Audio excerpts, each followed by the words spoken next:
ಯುಗಾದಿ ಹಬ್ಬದ ಪ್ರಯುಕ್ತ ಮನೆ ಮನೆಯಲ್ಲೂ ಸಂಭ್ರಮಿಸುತ್ತಿದ್ದಾರೆ. ಯುಗದ ಹಾದಿಯ ದಿನ ಅಥವಾ ಕಲಿಯುಗದ ಆರಂಭದ ದಿನ ಅಂತ ಕೆಲ ಗ್ರಂಥಗಳು ಹೇಳಿದ್ರೆ, ಇನ್ನು ಬ್ರಹ್ಮ ಸೃಷ್ಟಿಯನ್ನ ಶುರು ಮಾಡಿದ ದಿನವೆಂದು ಪುರಾಣಗಳು ಹೇಳುತ್ತವೆ. ಇನ್ನು ಯುಗಾದಿ ಹಬ್ಬದ ಪ್ರಯುಕ್ತ ಚಿಕ್ಕಬಳ್ಳಾಪುರ ನಗರದ ದೇವಾಲಯದಲ್ಲಿ ವಿಶೇಷ ಪೂಜಾ ಕೈಂಕರ್ಯಗಳು ನೆರವೇರಿದವು. ನಗರದ ದೊಡ್ಡ ಬಲಮುರಿ ಗಣಪತಿ ದೇವಾಲಯದಲ್ಲಿ ಸ್ವಾಮಿಗೆ ಸ್ವರ್ಣ ಖಚಿತ ಅಲಂಕಾರವನ್ನ ಮಾಡಲಾಗಿತ್ತು. ಮುಂಜಾನೆಯಿಂದಲೇ ವಿಶೇಷ ಪೂಜಾ ಕೈಂಕರ್ಯಗಳನ್ನು ಹಮ್ಮಿಕೊಳ್ಳಲಾಗಿತ್ತು.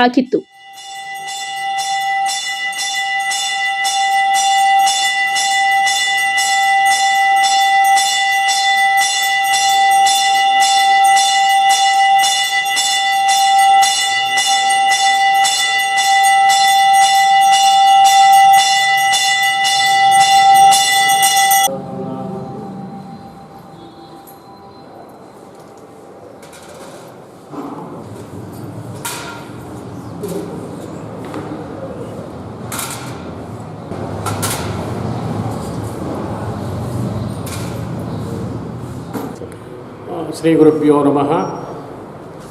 ವಿನಾಯಕ ನಮಸ್ತುಭ್ಯಂ ಸತತಂ ಮೋದಕ ಪ್ರಿಯ ನಿರ್ವಿಘ್ನಂ ಕುರು ಮೇ ದೇವ ಸರ್ವಕಾರ್ಯೇಷು ಸರ್ವದಾ ತತ್ಪುರುಷಾಯ ವಿದ್ಮಹೆ ವಕ್ರತುಂಡಾಯ ಧೀಮಹಿ ತನ್ನೋ ದಂತಿ ಪ್ರಚೋದಯಾತ್. ಶ್ರೀ ಮಹಾಗಣಪತಾಯ ನಮಃ. ಶ್ರೀ ಬಲಮುರಿ ಮಹಾಗಣಪತಿ ದೇವಾಲಯ, ರೈಲ್ವೆ ಸ್ಟೇಷನ್ ರಸ್ತೆ, ಚಾಮರಾಜಪೇಟೆ, ಚಿಕ್ಕಬಳ್ಳಾಪುರ.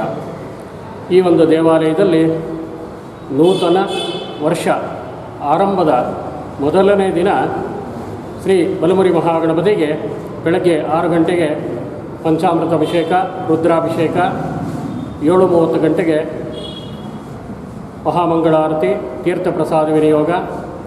ಈ ವರ್ಷ ಕ್ರೋಧಿನಾಮ ಸಂವತ್ಸರ ಕಳೆದು ವಿಶ್ವಾವಸುನಾಮ ಸಂವತ್ಸರ ಪ್ರಾರಂಭ ಆಗ್ತಾಯಿದೆ.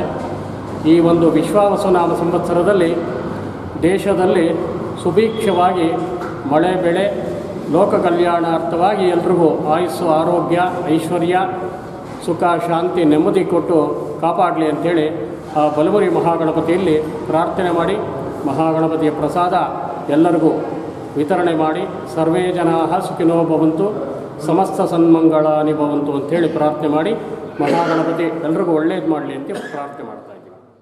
ಅದೇ ರೀತಿ ಗಂಗಮ್ಮ ಗುಡಿಯಲ್ಲಿ ದೇವಿಯ ಅಲಂಕಾರ ಮನಸೂರೆಗೊಳ್ಳುವಂತೆ ಇತ್ತು. ವಿವಿಧ ಹೂಗಳ ಅಲಂಕಾರದಿಂದ ಕಂಗೊಳಿಸುತ್ತಿದ್ದ ಜಗನ್ಮಾತೆಯ ದರ್ಶನ ಪಡೆದು ಸಾರ್ವಜನಿಕರು ಭಕ್ತಿ ಭಾವ ಮೆರೆದಿದ್ದಾರೆ.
ಇನ್ನು ನಗರದ ಹೊರವಲಯದ ಸೂಲಾಲಮ್ಮ ದಿನ್ನೆ ಬಳಿಯ ಶ್ರೀ ವೀರಾಂಜನೇಯ ಸ್ವಾಮಿ ದೇವಾಲಯದಲ್ಲಿ ವಿಶೇಷ ಪೂಜಾ ಕೈಂಕರ್ಯಗಳು ನೆರವೇರಿದವು.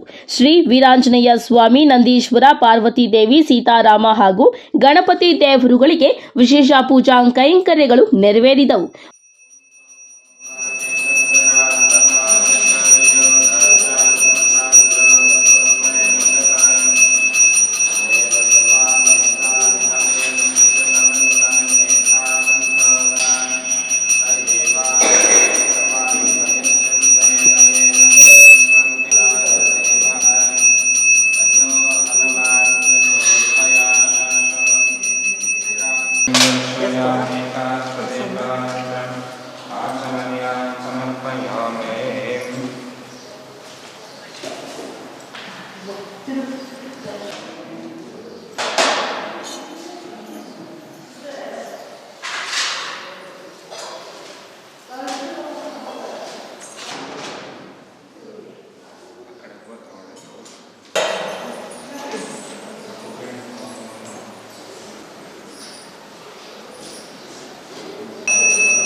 ಒಟ್ನಲ್ಲಿ ಈ ಬಾರಿಯ ಯುಗಾದಿ ಸಂಭ್ರಮ ಪ್ರತಿಯೊಬ್ಬರೂ ಕಹಿ ಘಟನೆಗಳನ್ನ ಮರೆತು ಹೊಸ ಉತ್ಸಾಹ ಹೊಸತನದೊಂದಿಗೆ ಸದಾ ಕಾಲ ಇರಲಿ ಎಂಬುದೇ ನಮ್ಮ ಆಶಯ. ಕ್ಯಾಮರಾಮನ್ ಪ್ರವೀಣ್ ಜೊತೆ Lakshminarayan, MMTV news bureau, Chikkaballapur.